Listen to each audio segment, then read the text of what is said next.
My name is Michael, and I'm going to tell you a story that happened to my friend Sarah. Well, actually, I'll tell it the way she told it to me, sitting in my car that evening when everything fell apart. But I'll start with the most important moment. The day Sarah realized her life had been a lie for 3 years. Picture this.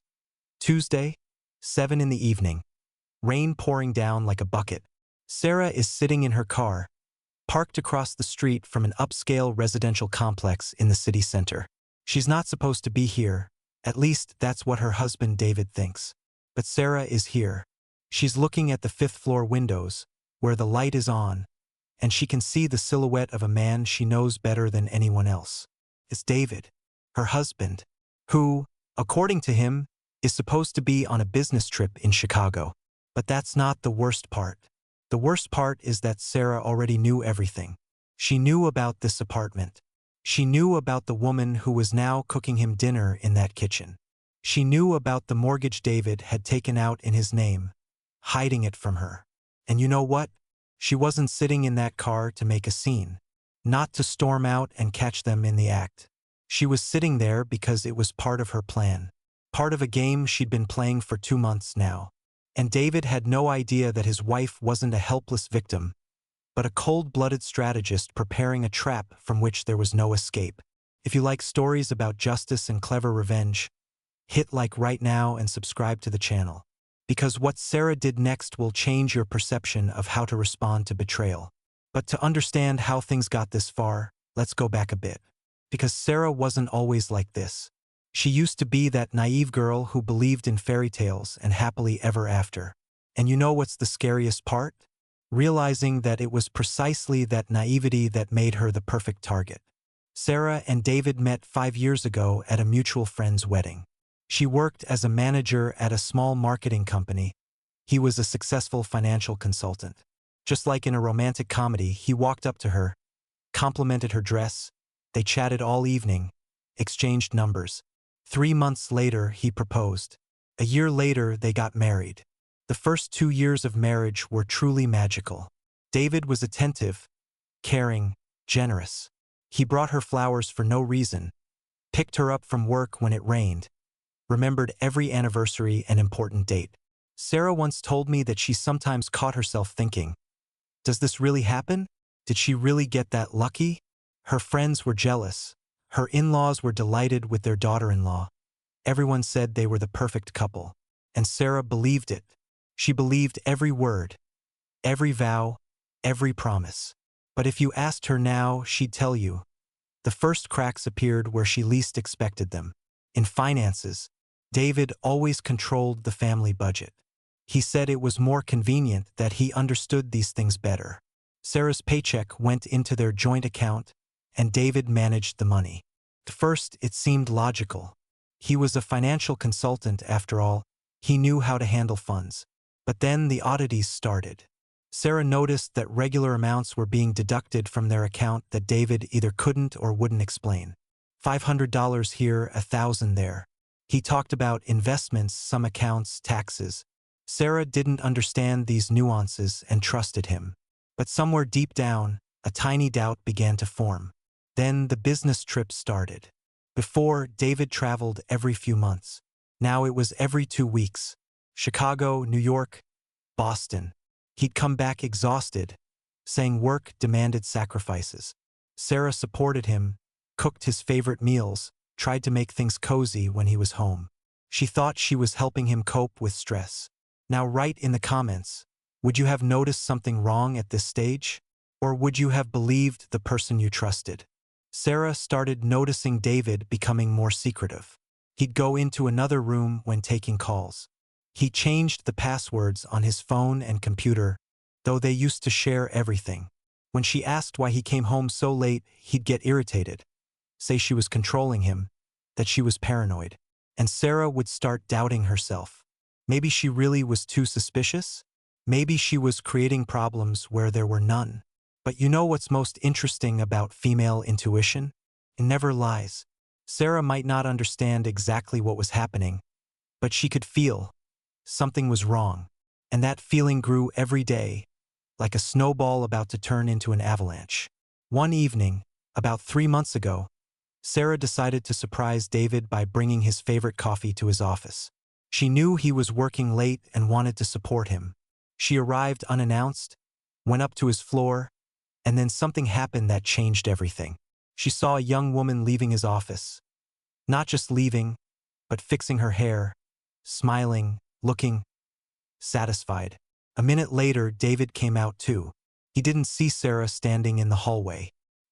He was looking after that woman, and his face wore an expression Sarah hadn't seen in a long time. Tenderness, anticipation, something that said, "This woman is not just a colleague or a client to him." Sarah didn't approach. She turned around and drove away. The whole way home, she tried to convince herself it meant nothing. Maybe she really was a client. Maybe she was just jealous. But something had already clicked inside her. And when David came home late that night, saying he'd been at a meeting with clients, Sarah looked at him for the first time in 3 years of marriage and thought, "You're lying to my face." The next few weeks were hell. Sarah couldn't eat, couldn't sleep. She'd catch herself constantly checking his phone when he was in the shower, searching for clues, for proof. But David was careful. He deleted messages, left no traces. And the more Sarah searched, the more she understood. If he was hiding things so thoroughly, he was hiding something serious. And then, completely by accident, Sarah stumbled upon something that changed everything. She was sorting through mail that David usually went through himself. Among the bills and ads, she saw an envelope from a bank. Not their bank, where their joint account was, but another bank she'd never heard of. Inside was a mortgage statement, $2,800 a month. Sarah first thought it was a mistake. Maybe it was a bill for their house? But no, their house had been bought 10 years ago, the mortgage long paid off. This bill was for another property, another apartment. That night, Sarah didn't sleep a wink. She sat in the kitchen, rereading that statement over and over, trying to piece together the puzzle. A mortgage on another apartment, business trips, strange deductions from their joint account, the woman at his office, and suddenly, everything fell into place. If you think Sarah made a scene when David came home, you're wrong. She did what any smart woman would do in that situation. She didn't show anything. She smiled, kissed him, asked how his day went. But inside, she was seething, because Sarah understood the main thing. If she threw a hysterical fit now, David would deny everything, make excuses, maybe even accuse her of paranoia, and she'd be left with nothing. No, that wouldn't work. If he'd been leading a double life, if he'd taken out a mortgage in his name, hiding it from her, then he'd been preparing for this. Meaning he thought she'd never find out. But Sarah did find out. And now she had a choice. Be a victim or become a hunter. The next morning, Sarah did something that would change her life forever. She didn't go to work. Instead, she got in her car and drove to the address listed on that statement. She needed to see this apartment with her own eyes. She found the building, a modern upscale complex in the city center, just 15 minutes from their home. David went there when he said he had meetings with clients. Sarah parked across the street and started waiting.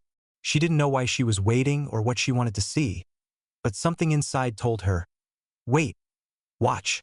2 hours later, she saw him. David came out of the building, but not alone. Next to him was the same woman from the office. They were laughing about something, holding hands. And in that moment, Sarah understood. This wasn't just an affair. This wasn't a casual fling. This was a parallel life her husband had been building for quite some time. Sarah took out her phone and snapped a few photos. Not out of jealousy, not out of a desire to make a scene. She was thinking like a strategist. If she ever needed to prove the truth, those photos could come in handy. That same day, Sarah went to a lawyer. It was the first time she'd told anyone about her suspicions. The lawyer's name was Mr. Harrison, an experienced specialist in divorce proceedings. Sarah sat in his office, laid out all the documents she'd managed to gather, and told her story. Mr. Harrison listened carefully, without interrupting. When Sarah finished, he asked one question: "What do you want to get out of this?" Sarah thought about it. What did she want? To win David back? No, that was impossible. After what she'd seen, after all the lies, there was no trust left. Did she want revenge? Perhaps. But revenge is emotion, and Sarah was learning to think coldly. I want what I'm entitled to by law, she said. And I want him to understand what he's done. Mr. Harrison nodded. He explained everything she needed to know. In their state, community property laws applied. Everything earned during the marriage was split 50-50, regardless of whose name it was under. If David had taken out a mortgage in his name, hiding it from his wife, that didn't mean the apartment wasn't marital property. Moreover, if he'd spent joint money on another woman on another apartment, that could be considered misappropriation of family funds. But there's a problem, the lawyer said. You need evidence. Documents, bank statements, proof that this apartment actually exists, that he goes there, that he's spending joint money on it. Without that, it's your word against his. Sarah nodded. She understood.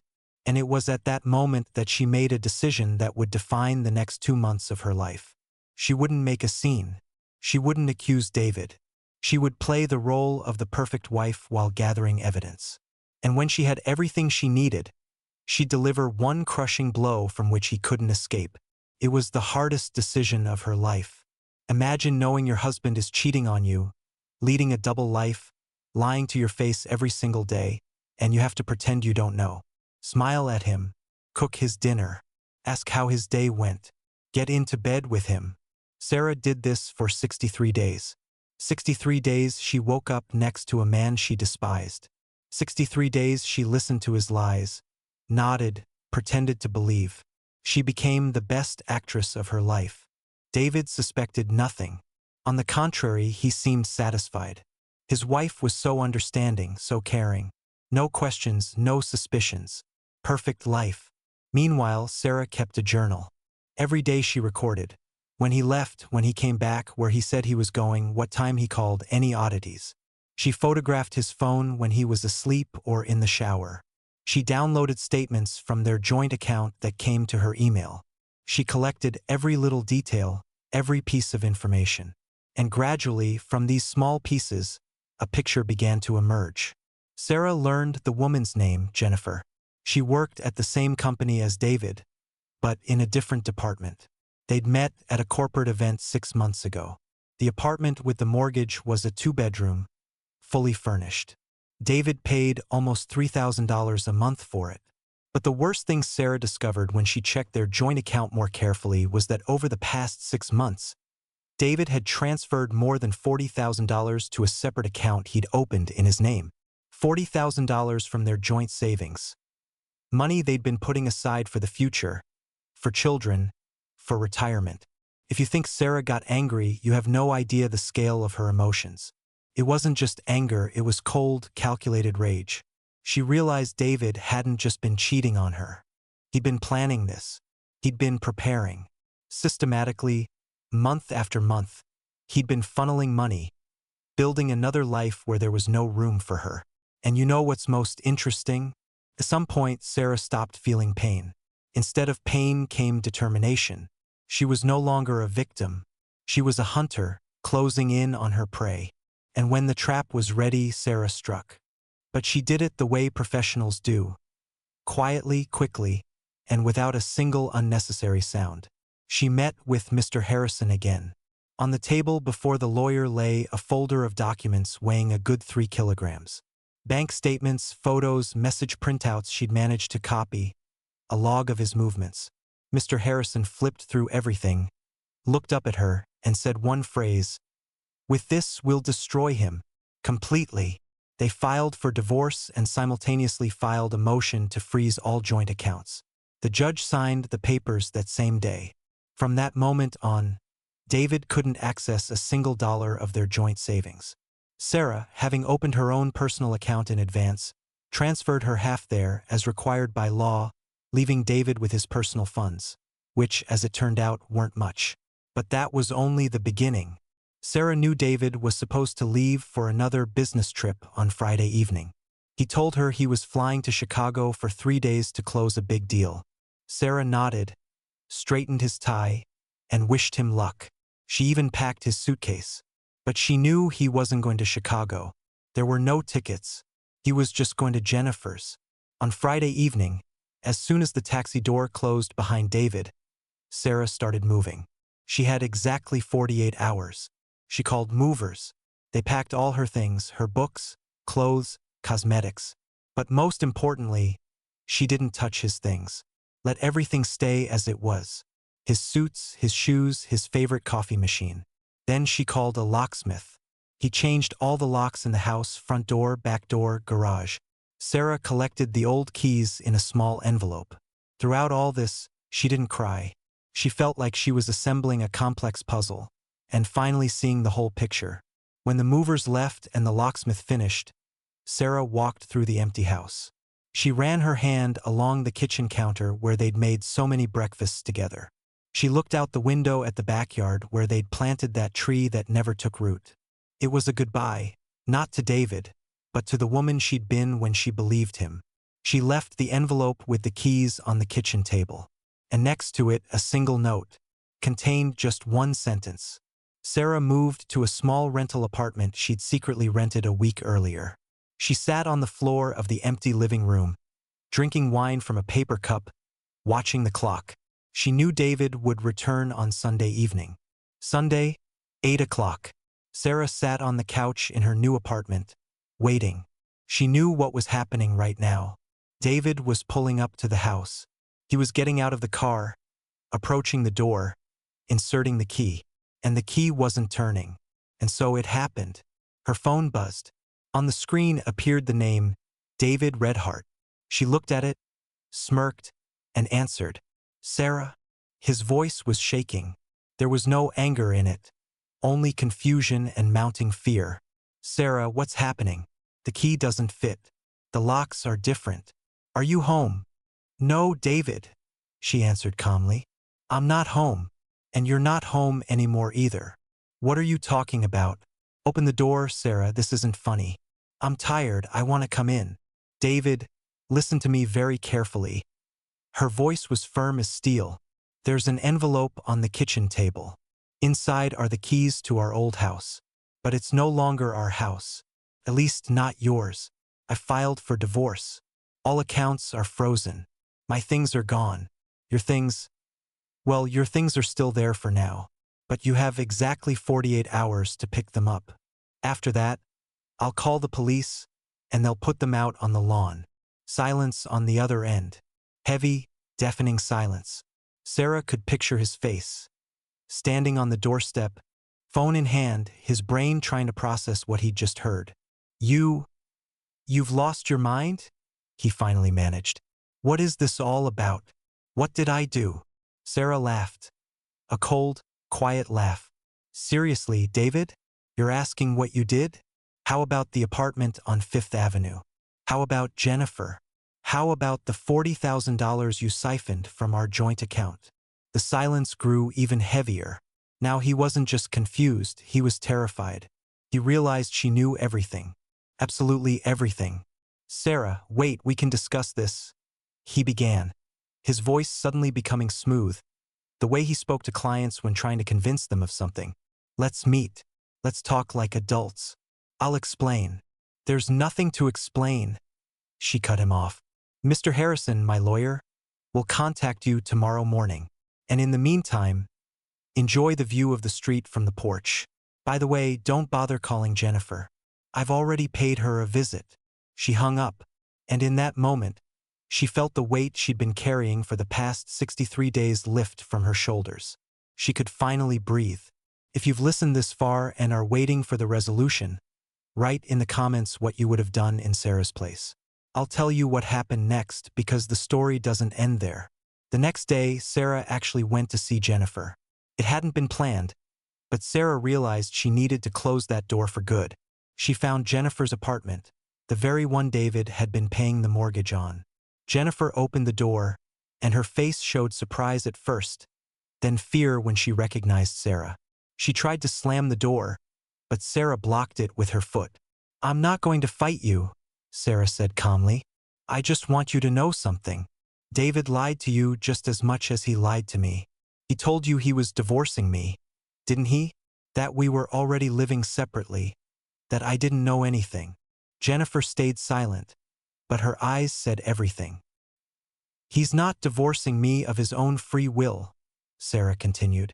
I filed for divorce, and I've frozen all his accounts.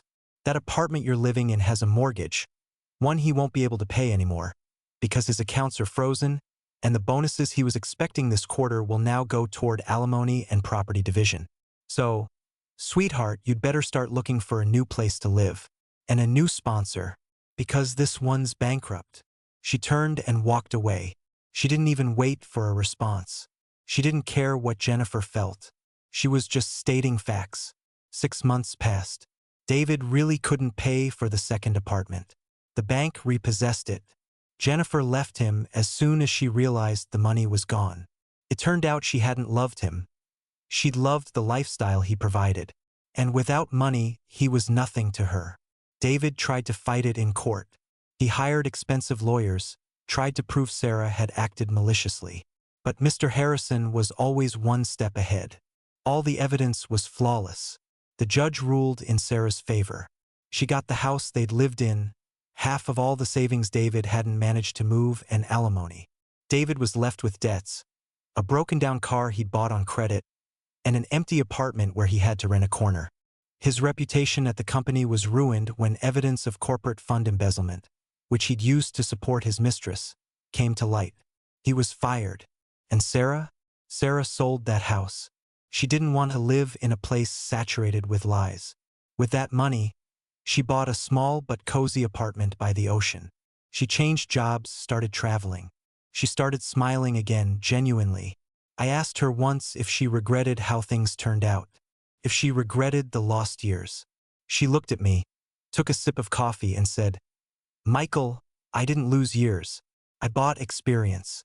And that experience taught me the most important thing in the world. Never give someone else control over your life, even if that person says they love you.